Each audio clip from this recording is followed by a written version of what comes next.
Ulama Yogyakarta.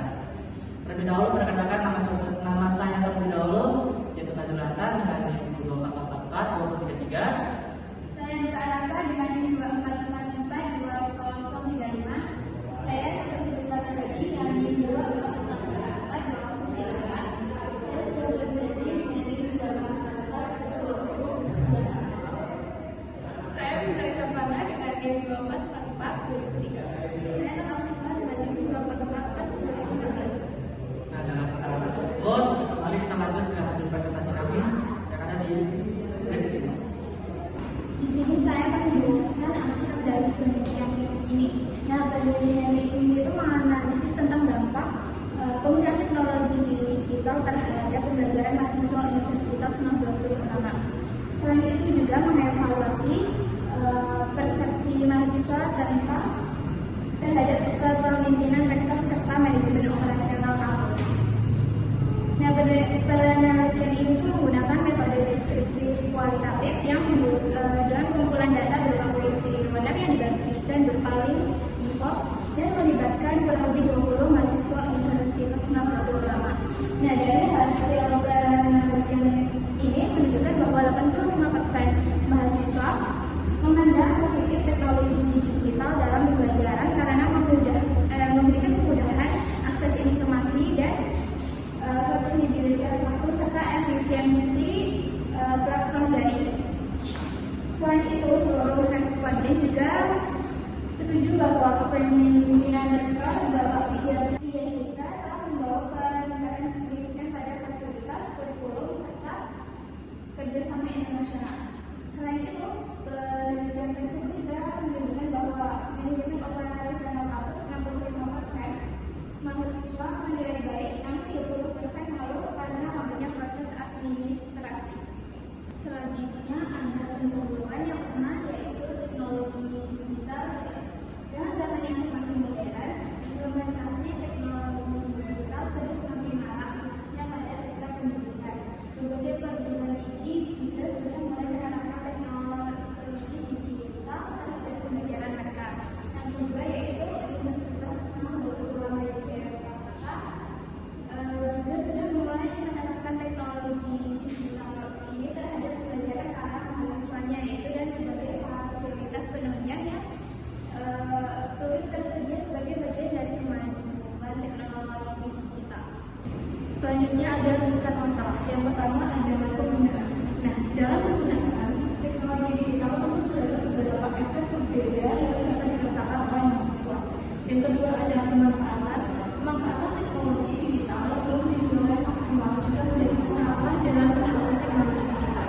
Yang ketiga adalah implementasi. Dalam implementasi teknologi digital tentu akan ada perbedaan pendapat bagi para mahasiswa.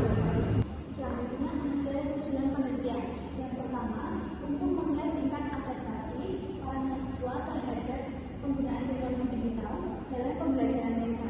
Yang kedua, memastikan apakah teknologi digital bisa memberikan mereka kemudahan.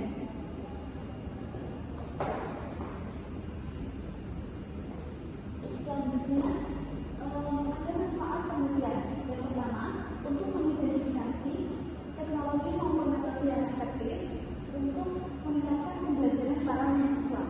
Yang kedua, menjadikan sebuah referensi untuk kepentingan dalam mengambil kebijakan serta sebagai bahan evaluasi untuk pengembangan kurikulum. Oke, selanjutnya yaitu bab 2 landasan teori. Yang pertama yaitu teknologi digital adalah inovasi berbasis komputer dan yang proses menyimpan dan mentransmisikan data secara efisien. Yang kedua yaitu teknologi digital memungkinkan akses informasi yang luas dan fleksibel bagi mahasiswa melalui e-learning, video conference, dan media sosial edukatif. Teknologi ini juga mendukung interaksi aktif, kritis, dan mandiri atas dosen dan mahasiswa sesuai dengan teori pembelajaran menurut Dekina tahun 1985. Yang ketiga yaitu beberapa bentuk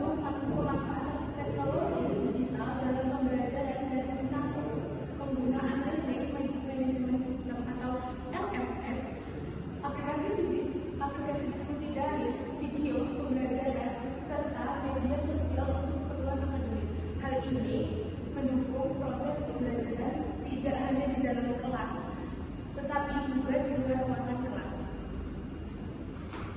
Untuk selanjutnya itu ketiga, metode penelitian.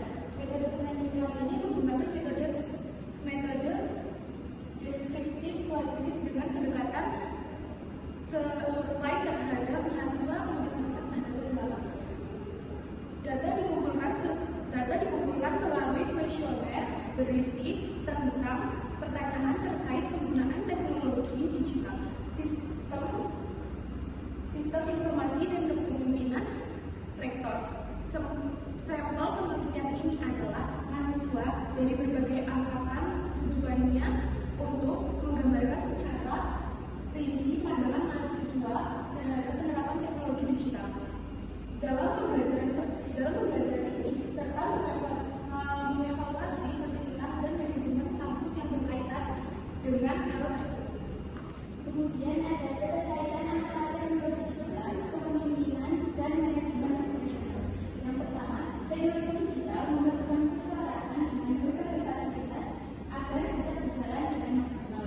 Kemudian yang kedua, dalam hal ini kepemimpinan menjadi kunci keselarasan dengan penerapan fasilitas sebagai penunjang. Kemudian yang ketiga, manajemen operasional menjadi titik tengah yang menjembatani antara kepemimpinan dan teknologi digital.